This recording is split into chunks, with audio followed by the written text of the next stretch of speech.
Let's do a lap with the walker. Just use the walker the way you normally would. Yep, we'll do one lap down and around the clinic. Now, I don't know if you can hear your heels drag, but I want you to try to pick up the foot just a little bit higher. And I mean, what's great is you're at the point where you're not leaning on the walker, you're just rolling the walker. That's exactly what we want. Let's transition to the cane. So let's pause right where you are. I'm gonna put the cane in your hand. We'll use the cane opposite the knee replacement side. Let's go ahead and just take a couple steps.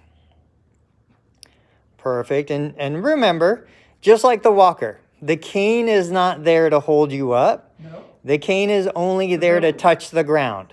It's to help you feel the ground, widen your base of support. What we're going to do is we're going to walk down to that orange wedge in front of you.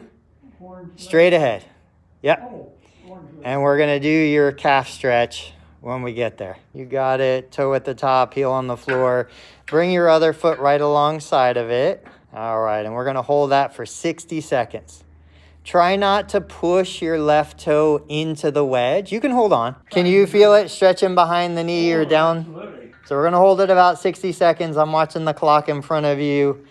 Then we're going to use the cane for another lap.